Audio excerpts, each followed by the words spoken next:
Did you know? There's a vault under a lake, deep in the pitch black trenches, that sucks unaware wastelanders into its cold depths, keeping them there to face down a horrible monster inside. There's a vault that came before Vault 1, and it harbors the most intelligent being in the entire Fallout franchise.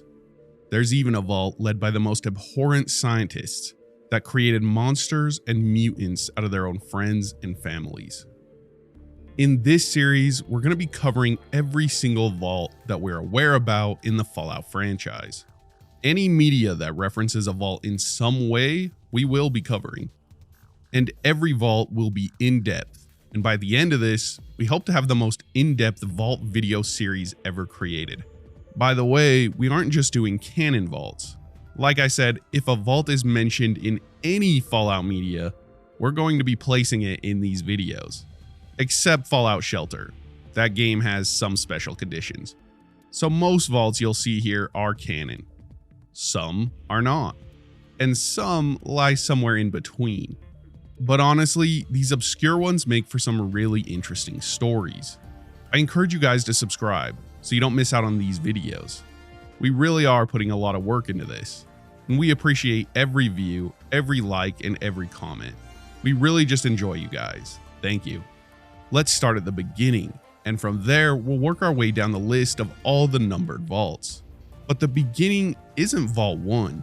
No, there's a vault that came before that.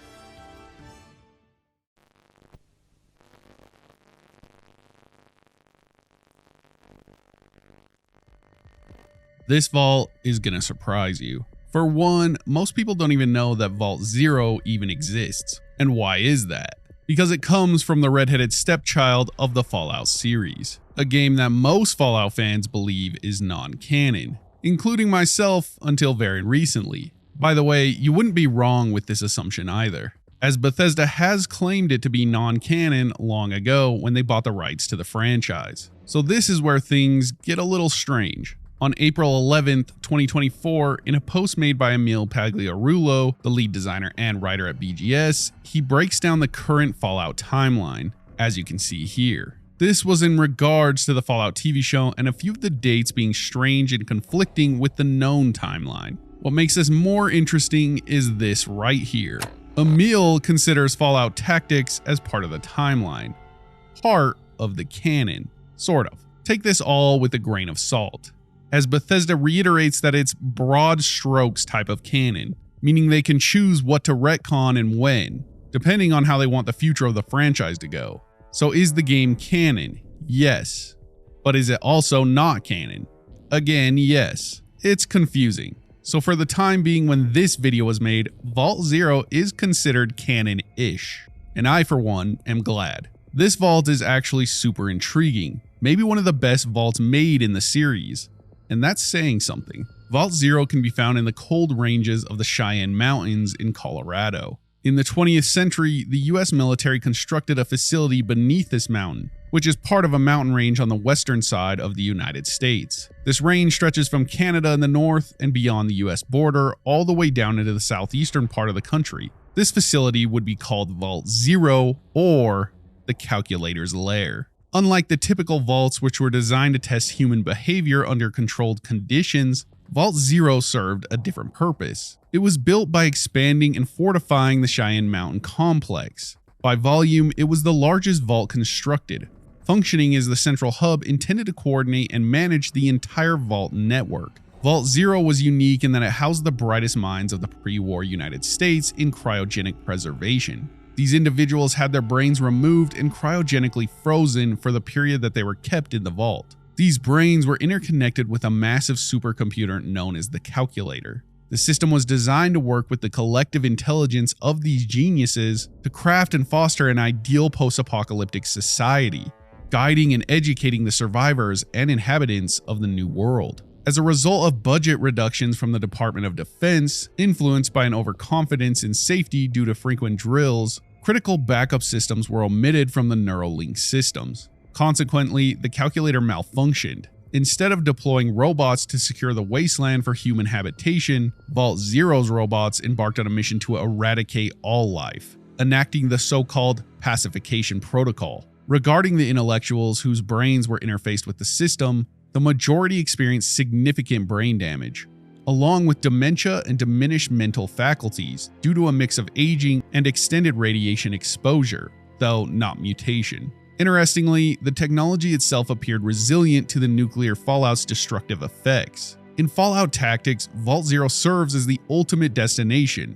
where the Warrior, along with their team of Brotherhood of Steel Paladins, must disable the malfunctioning calculator. They arrived at Vault Zero following a nuclear blast that had unsealed its entrance. Here they encounter the notorious Dagger Squad from the Brotherhood, led by Paladin Lord Maximus. The squad initially helped the Warrior to overcome the initial Guardians of the Vault and subsequently secured an elevator necessary for accessing the calculator's core chamber. Following the explosion, Vault Zero's power nodes were deactivated, necessitating the Warrior to manually reactivate them.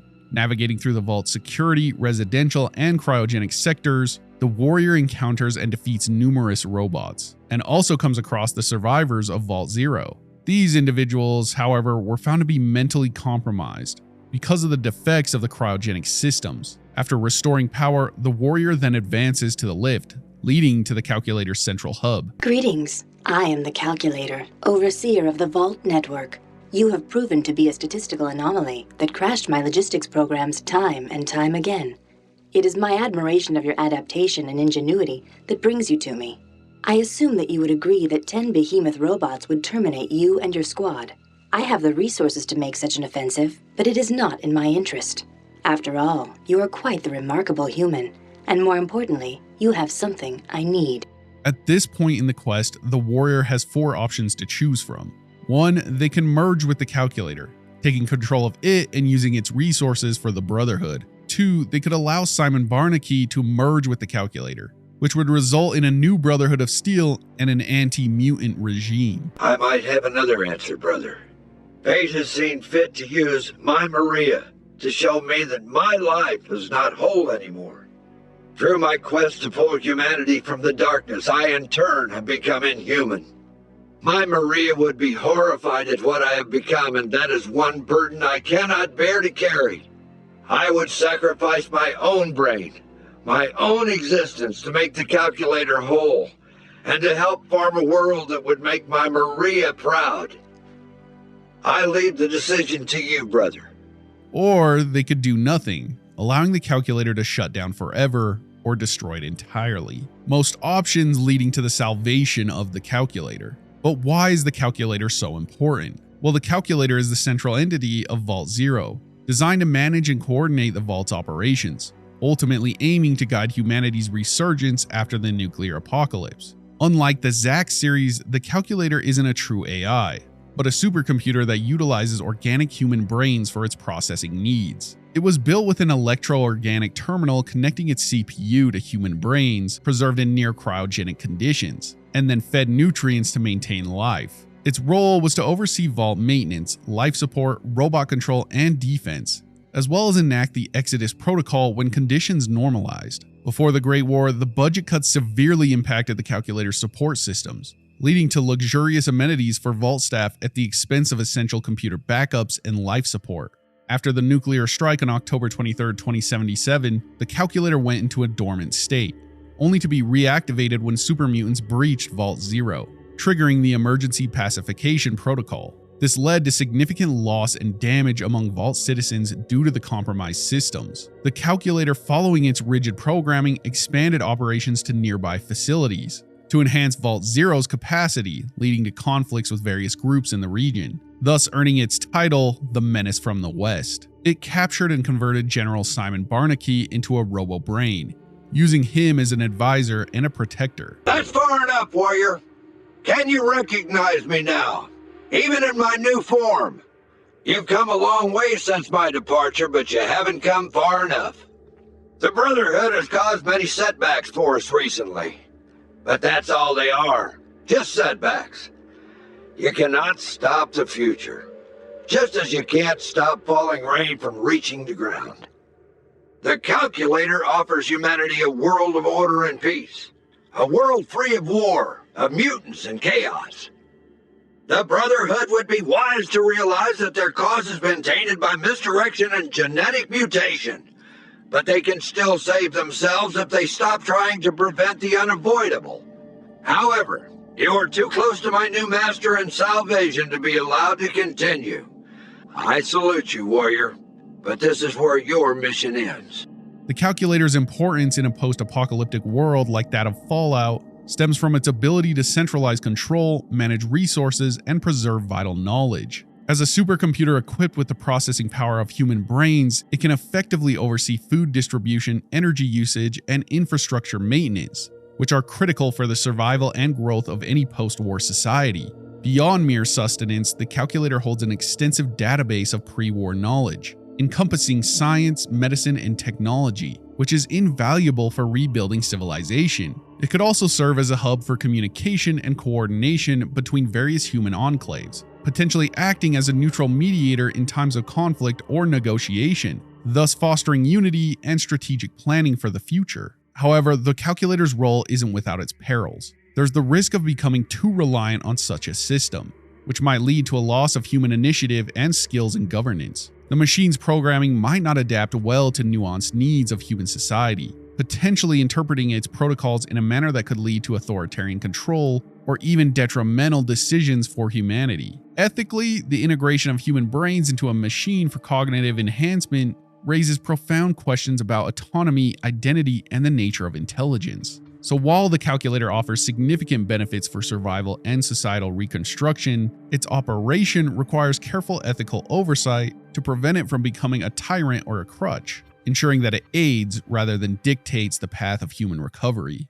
And in Fallout, we all know how that will probably end up. Going back to the vault, let's take a look at the actual interior. Vault Zero is a sprawling, heavily fortified facility, segmented into 4 distinct areas, each with its own set of challenges and objectives. The entrance to the northwest serves as the initial access point into the vault. The security area is the only one initially accessible from the entrance, with 2 paths for exploration. The southern path leads to a terminal that grants access to the cryogenics section. The northern path, however, is filled with enemies and contains a terminal to unlock the armory. The cryogenics section is filled with side rooms, each guarded and mostly devoid of significant loot. The primary objective here is to reach a large room containing Vault Zero citizens, for whom the player needs to obtain a head to use on the dental scanner for entry into the power plant. And then you have the power plant, the most critical area. Here, you're faced with intense security measures, including turrets and pools of radioactive goo, which necessitate the use of Rad-X or Radaway. This is where the warrior will face down the calculator. Now, I don't know if it's just me, but this vault, for being supposedly the biggest of all the vaults, is not so big. Maybe some of it's blocked off or inaccessible, or more likely, it's just a limitation of games back in the day. So we should be imagining something much larger. This is essentially Vault Zero and the beginning of our vault journey. What could be more perfect than a supercomputer controlled by a collective of human brains that oversees a bunch of other vaults? The Overseer of Overseers.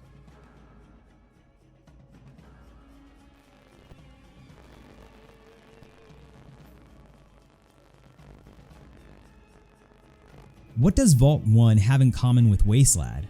Better yet, what even is Wasteland? Wasteland is a holotape game found with the help of the Fallout gods in Fallout 76 and was published by Hubris Comics Game Studios. It is an RPG similar to Ruby Ruins, however, unlike the Ruby Ruins, Wasteland has a fun hidden gem of a location. Specifically, Vault 1. In the minigame, us players get to play as Wasteland himself, the titular protagonist of the game. After hearing about the dangers of Chairman Chang, the primary antagonist of the game, Wasteland must leave his vault and stop him once players assemble a team of 0 to 2 other patriotic residents. Aside from this black and white glimpse into the elusive vault, Vault 1 also makes a special cameo in Fallout's Van Buren, which, if you didn't know, derived from the famous Martin Van Buren, who was a US president. However, Van Buren is a codename Black Isle Studios assigned to their second iteration of Fallout 3. That is, until its cancellation in December 8th, 2003, and would have been published by Interplay Entertainment, but it never saw the light of day in its fullest. And for most of us, that's a-okay considering Fallout 3 is incredible as is. Nevertheless, it would have been cool to see Vault 1 make a 3D appearance. So after Van Buren, what did we learn of this vault? For starters, we learned Vault 1 was constructed nearby a Midwestern city, with the probability of it being Columbus, Ohio, with an easy-to-access entrance in a cliffside close to the outlying streets of the town. It seems to have been the first vault commissioned within Vault-Tech's Project Safe House, following the wild success of the Los Angeles demonstration vault, but the vault's role in Safe House's experiment is still widely unknown. During the Great War, the military escorted residents to the vault, with Corporal Armstrong personally escorting one individual to the shelter. And this individual likely felt extremely safe, seeing as Corporal Armstrong was your classic early 2000s NPC badass. And also like early 2000 NPCs, during the short journey Sir Armstrong escorted the prisoner, aka you, to the entrance of Vault 1, he provided critical fire support and assistance in combat situations. While he would have provided good protection, the player character could also kill him and take his weapons and power armor. Again, all this happened in the tech demo of Van Buren on May 2nd, 2007, which allegedly would have been the tutorial of the official game. The vault, nevertheless, was in disastrous condition, with the Overseer having not yet arrived, and an Underseer named Frank temporarily taking his or her place. In addition, the life support systems were down, the generators were not being supplied with enough power, and the resident floating eyebot was damaged, alluding to the vault not going according to plan. Fortunately for the vault, and for Frank, a new resident fixes the broken systems and brings the vault into working order. And this would have been done by the game pushing the player to turn the life support on as an objective. Frank also hopes the player character is the new Overseer upon arrival, and he even advises and thanks the player if they choose to help the disarrayed vault, suggesting that Frank knows things aren't going well and isn't possessive in nature, but also giving a nice handoff to players as they exited the tutorial of Van Buren. Personally, I'd really like to see some expansion on Vault 1, as it is of course numero uno.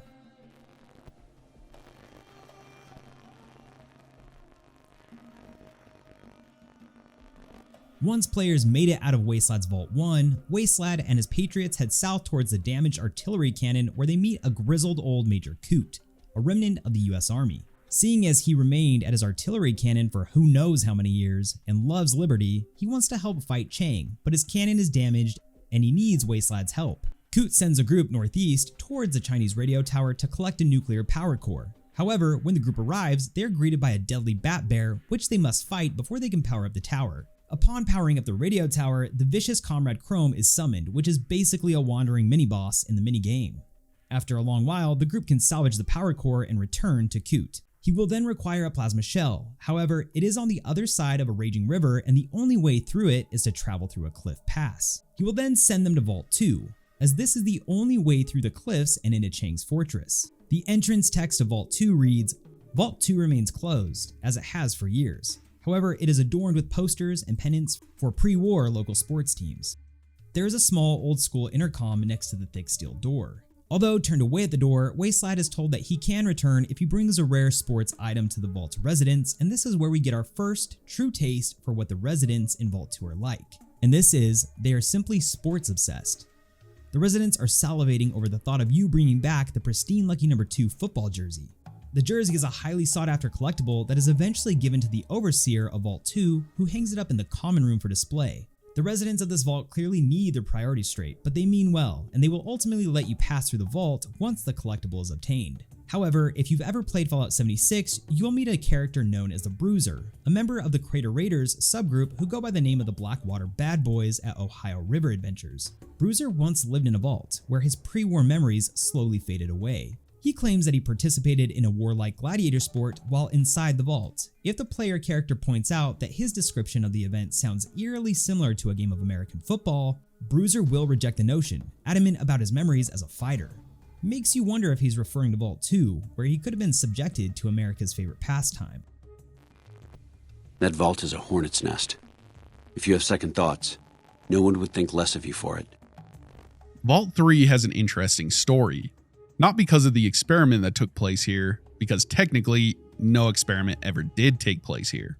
Vault 3, located near the South Vegas area, was one of the 5 Vault-Tec vaults in the Mojave Desert designed for civilian habitation alongside Vaults 11, 19, 21, and 34. It was also one of 2 vaults close to the Las Vegas Strip, with Vault 21 being the other. Unlike many others, Vault 3 was designated as one of the 17 control vaults, and it did not have any experimental social parameters set by Vault-Tec. Hence, no heinous experiment took place here. But that doesn't mean that this vault didn't have its own problems. After the Great War, life in Vault 3 proceeded smoothly, until the 23rd century when a water leak forced the dwellers to unseal the vault in search of assistance. Once opened, the vault's inhabitants started trading with neighboring groups and forming ties with the external world. Initially, this period was marked by peace and prosperity for a few weeks, but this also drew the attention of the Fiends, a drug-addicted raider group. This was Vault 3, but I'm sure you can tell that by all the threes all over the damn place. Now it's a drug den for the goddamn Fiends. The vault dwellers, as most vault dwellers are, were incredibly naive. The Fiends decided to take advantage of this exploit and charm their way into the vault with promises of trade and hospitality.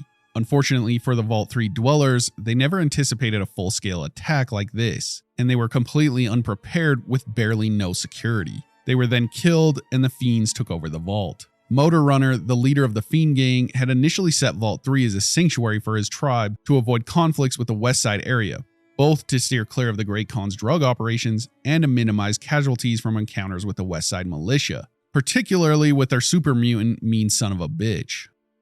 Ha ha ha! I wash my bone with Sibe. I have Pogo. Phoebes Haroop. Goodbye.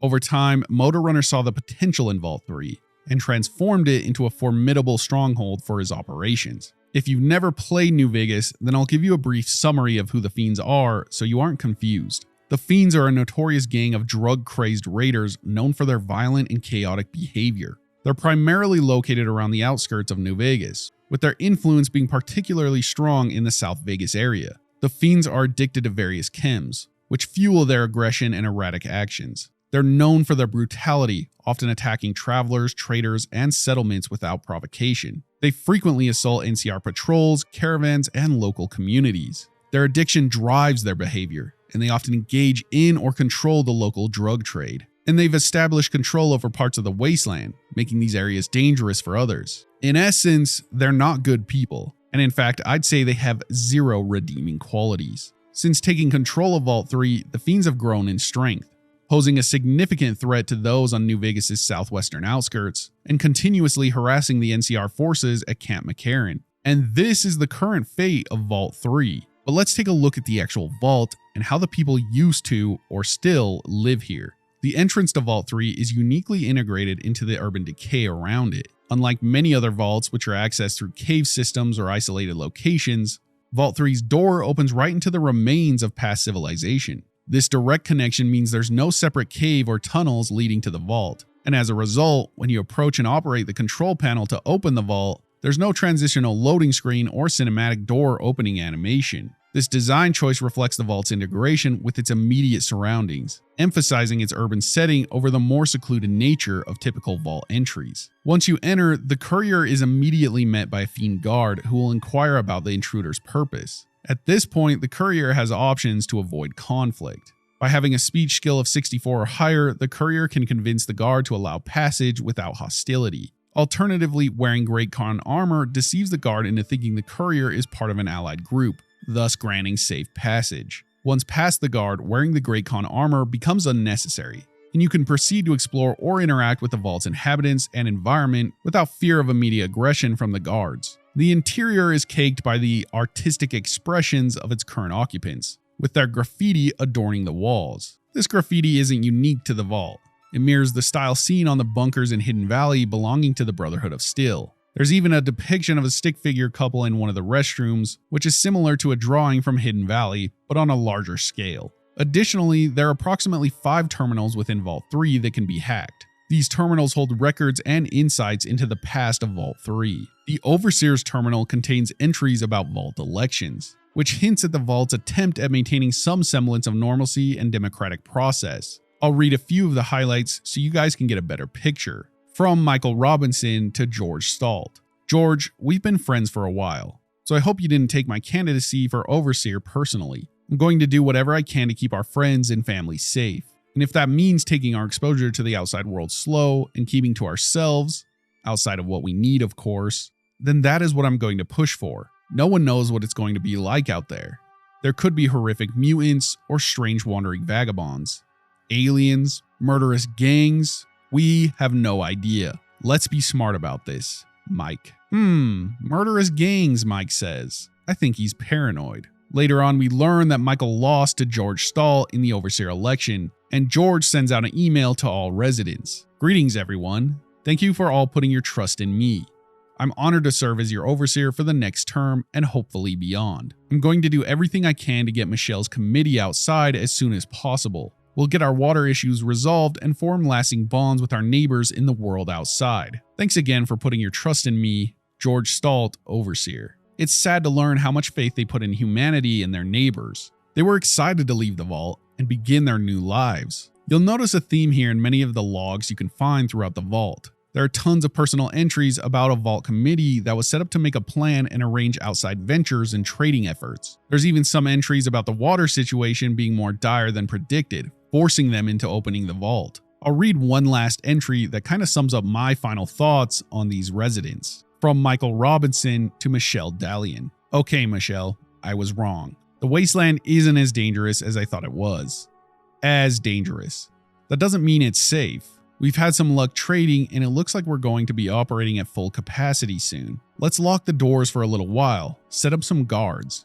Let's be smart. We've all seen those freaks with the strange hats lurking around outside. Every day they get a little closer. Let's show them that we aren't going to be easy targets. Let's be safe and smart. Kindly, Michael. Michael tried to be wary of the outsiders. In all honesty, after reading many of these entries, Michael would have been a better fit as the overseer. He was cautious with the wasteland and less gung-ho. It's unfortunate what happened. Vault 3 is divided into 3 sections. The recreation area is notably bigger than in other vaults, equipped with pool tables and some loot. In the maintenance wing in the northern section, you'll encounter Motor Runner, the Fiend leader, in his throne room, accompanied by his 2 guard dogs, Bone Nash and Nash Bone. Yeah, truly some of the most creative names right there. In the living quarters, you'll find a distressing scene in the main floor, where our 3 captives, Rick Lancer, Rachel, and Dennis, are caged. Also inside the cage is the body of Carter, who had attempted to escape and search for weapons, only to be recaptured and killed. The key to this cage is with a fiend named Daniel, located in one of the southernmost rooms. However, you can pick the lock to free them without any negative karma impact, and the fiends won't even react if they see you. Once freed, the captives will sneakily make their way past the fiends to the vault's entrance where they go unnoticed. Continuing through the living quarters, you'll discover rooms that show off the fiend's lifestyle. 2 rooms specifically stand out, each holding a dead fiend on a bed surrounded by a cluster of empty syringes and drugs like Jet and Psycho, illustrating their addiction issues. In another part of this area, a bedroom in the southern section contains a terminal with an option for an automated blast message, but attempting to use it reveals that the system is offline. The living quarters are full of traps, by the way, with some corridors flooded and filled with irradiated water at a rate of 1 rad per second. There are so many quests involved with this vault in New Vegas. 6 to be exact. That's a lot for one vault. I think the one worth talking about is saving the ranger Bryce Anders from the vault. He's locked himself away in a room with traps leading up to it. He can offer a lot of information on the fiends and some info on the vault itself and what happened to the past residents. How the hell did you get in here? And who the hell are you? What are you looking to find out? The fiends killed everyone living here. Now they're squatting in their home. The fiends are degenerate drug addicts who kill and rape for fun, basically. They're human garbage. Though I'm not sure about the human part. This was Vault 3, but I'm sure you can tell that by all the 3s all over the damn place. Now it's a drug den for the goddamn fiends. Tell me why I should tell you anything. I don't know you. Oh, my apologies, sir. I was sent here by Colonel Shu to exterminate Motor Runner, the leader of the fiends. He sent you. Why? You can go back to old Shu and tell him that the mission will be completed. I just need a couple more days. Lastly, before we move on from Vault 3, we should talk about its current leader, Motor Runner. Motor Runner is considered the most mentally stable among the fiends, having successfully led this group of drug-crazed individuals, turning them into a formidable force. He masterminded the takeover of Vault 3 as their base. Ranger Bryce Anders notes that Motor Runner has evaded assassination by the NCR multiple times, leading Colonel Shu to assign Anders the task of personally eliminating him. Shu also mentions Motor Runner's grisly habit of beheading deceased NCR troopers. In his dealings, Motor Runner has shown a ruthless business sense, engaging in the slave trade with Dermot and St. James. On one occasion, he bought a teenage girl for 500 caps, but paid nothing for her father after the man assaulted him. Another time, he acquired a woman for 250 caps, paying a mere 25 caps each for her elderly parents and ignoring her infant son completely. Motor Runner holds court in the maintenance wing of Vault 3, where he can be found in his throne room, keeping his tight grip on all of his lackeys and their dealings. As for the fate of Vault 3, we have no idea. At least not yet. The courier could have killed Motor Runner and the rest of the Fiends. They also could have helped Motor Runner and worked with the Fiends in their drug trade. Maybe we'll find out in future Fallout content.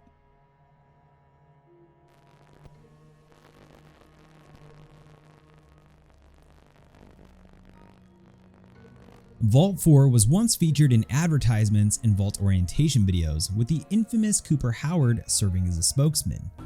Wow, is this an Amish production of the Count of Monte Cristo, or just the weirdest circle jerk I've ever been invited to? The Vault's experiment was publicly revealed in these advertisements. It would be governed by scientists living and working there full time, which is a technocratic government. Although the delivery of the experiment wasn't necessarily straightforward because nobody would have perceived the preceding events that would eventually unravel. Lloyd and Cassandra Hawthorne, two prominent Vault-Tec scientists and researchers on the effects of radiation on DNA, as well as their 2 children and 80 other volunteers, signed up to live in the Vault for a 5-year trial before the Great War to show that society would survive even in a vault. Lloyd Hawthorne eventually became the Vault's overseer after the Great War. No, Lloyd and Cassandra here are both scientists, specializing in the effects of radiation on human DNA. Sealed on the day of the Great War, the Vault became a part of the Vault experiment, examining the performance of a society governed entirely by scientists with no limits on their control and decisions. However, the Vault's governance by scientists led to unrestricted research, including human testing, which led to the scientists' downfall. Luring Wastelanders into the Vault, the scientists subjected them to mutation experiments, including hybridizing humans with radiation-resistant species, leading to the creation of creatures such as the Gulpers, where upon close inspection, their many fleshy feelers resemble human fingers, and their front limbs end in nearly human hands. Each experiment in Vault 4 was meticulously documented, capturing the shocking extremes of the scientists' endeavors. Among the most gruesome was the case of a victim forced to give birth to a school of mutated Gulpers, creatures that immediately turned on her, devouring her alive in the birthing tank. The sheer horror of these experiments ultimately ignited a rebellion among the test subjects, who unleashed the abominable creatures on their tormentors. Overseer Hawthorne and his wife attempted to fortify themselves outside the specimen laboratory, but the relentless Gulpers breached their barricade, consuming them in a final grisly act of vengeance. Even in his final log, Overseer Hawthorne remained defiant, asserting that the hybridization of humans with radiation-resistant species held promise, and that a society governed by scientists alone was still a vision worth pursuing. Having taken full control of the Vault, the former test subjects turned their harrowing experiences into a foundation for hope and progress. They established a democratic system to govern the Vault, ensuring that every resident had a voice. In a gesture of compassion, they opened their doors to refugees from the outside world, integrating them as new Vault dwellers and fostering a community dedicated to rebuilding humanity. For those who bore the irreversible scars of the Vault's experiments, stasis pods on level 12 became their sanctuary. These pods preserved the afflicted until a cure for their conditions could be discovered, though the mutated Gulpers, tragically, proved beyond any means of abortion or reversal. Meanwhile, the survivors of the scientific horrors worked tirelessly to keep the Vault operational. Surface foraging parties ventured into the wasteland to secure essential supplies, such as gear, spare parts, and other materials critical to maintaining the Vault's infrastructure and ensuring its self-sufficiency. One complication was that the genetic damage inflicted by the Hawthorns and their lot was hereditary, leading to random mutations. Additional noses, ears, and/or other organs, glowing eyes, and in the case of future Overseer Benjamin, a single eye in the place of the usual 2. Changes did not affect their general faculties, and many of the children born into the Vault thought of themselves as genuine Vault dwellers. The aforementioned Benjamin, a claimed relative of the Gulper who killed the Hawthorns, considers himself a 5th-generation Vault dweller, for example. This policy remained consistent over the generations and was crucial following the bombing of Shady Sands. Fleeing the blast, the survivors were accepted and integrated into the Vault family. However, there was some friction with the eccentric Overseer Ben and his tendency to make inappropriate jokes. You know, such as the one about Shady Sands' destruction, which literally and figuratively was a huge bomb. To cope with the trauma of losing everything, the refugees had regular history lessons on the past, revisiting crucial milestones in the new California Republic's development, such as its 2198 foundation, and kept the memory of Shady Sands alive. The most important part of these efforts to remember were religious rituals performed in the atrium regularly, considered too rambunctious by the vault's mutated dwellers. These services were led by Birdie at an altar covered in produce, candles, and pictures of NCR President Aaron Kimball, and included ritualistic nudity and covering oneself in ashes and blood to symbolically bring back the people and the city lost. They also invoked the Flame Mother, an NC commander, as their future salvation, and apparently created a cult worshipping her. This wouldn't be the first time a cult has reared its head in Fallout lore either. As we mentioned, that this vault is ran off of technocratic leadership and has overseers that were once Vault Tech scientists, it only makes sense that Vault 4 is located beneath Hawthorne Medical Laboratories building, which, if you recall, was a subsidiary of Vault Tech, with the main bunker housing the entrance on a nearby plain, completely desertified by 2296. The Hawthorne building is connected to the vault via a chute located inside the building, repurposed as a trap, luring people in with the promise of medical supplies. The actual vault is identified as model 96JQ1164, 12 levels deep, all numbered except for level 1, the surface, identified as G or ground, with the dominant feature being the atrium. In this case, it's a large communal space 3 floors high, used for social gatherings, meals, and other activities requiring the participation of the entire vault. Vault 4 was meticulously designed to house up to 200 inhabitants, with each family allocated a private living unit in one of its distinct neighborhoods, such as Sycamore Street. These units were engineered for comfort, accommodating 2 adults and 2 children, and shielded by 3 feet of lead casing and earth covering the maximum protection against external threats, aka nukes. The designs were standardized across vaults like Vault 33, you know, the Los Angeles vault, and equipped with modern amenities to ensure a high standard of living. At the heart of the vault, the Overseer's office overlooked the atrium, a common feature in many vaults, offering visibility and access to key daily use facilities, including the classroom. Residents enjoyed significant freedom, with access to most areas of the vault, including the fusion power plant. However, one area remained strictly off limits, level 12. This section housed the remnants of the original scientists' disturbing experiments, including a genetic research lab filled with the remnants of their unethical work in cryosuspension tubes, some still occupied. Random facts include the fact that Vault 4 is mentioned as having only 1 foosball table, and the vault's washrooms are said to be confusing for newcomers to use.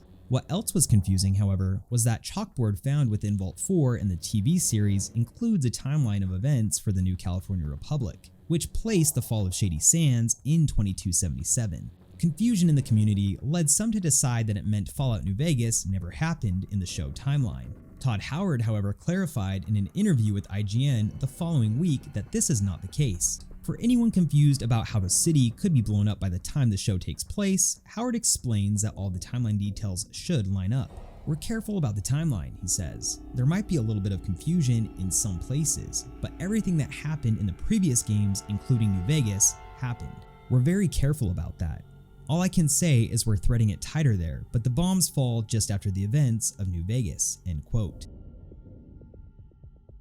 It's hard not to have this high on our list of vaults we love because we get such a deep glimpse into the culture of the vault dwellers and their society. When playing the games, we always get a sense that vault dwellers are viewed as holy outcasts and naive in nature, and within the TV series, we get to see that naivety so well acted out, particularly within Vault 4.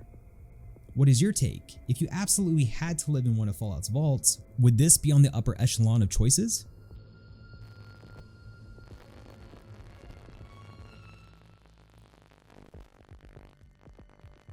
Vault 7 has only been mentioned once in Fallout media. This would be from the official Fallout board game, and more specifically its NCR expansion.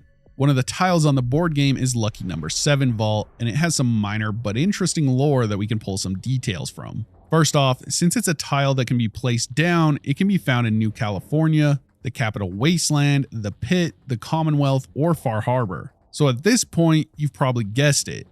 This vault is non-canon. Well, at least the board game isn't. Vault 7 is located inside of a lake. Entering the vault door will suck you down into the pitch blackness of what remains of the vault. There you'll find a terminal. It'll state that this vault was never inhabited by any dwellers or an overseer. but it does keep track of anything that enters the vault at any time. This vault, when tampered with, can release a creature named the Vault Guardian, and the whole system will be locked down. The only way to leave is by killing this Guardian. And that's all we have on Vault 7. I would just like to reiterate that we're going to be bringing up every single vault mentioned in any Fallout media, except for Fallout Shelter. As a Fallout fan, I find even these small and obscure references super interesting, and I'm sure you guys feel the same way, even if it's non-canon. Now that we've covered a handful of Vault Tech's first ever released vaults, which one is your favorite thus far? I personally would love to see Vault 2 expanded upon, as it supposedly pertains to gladiator-esque events. Although the vault itself clearly enjoys American sports collector items, knowing Vault Tech, there was likely a bit of Bloodsport involved too.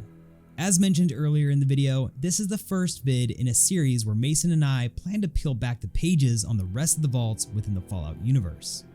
Remember guys, enjoy time is never wasted time, and we'll see you in the next.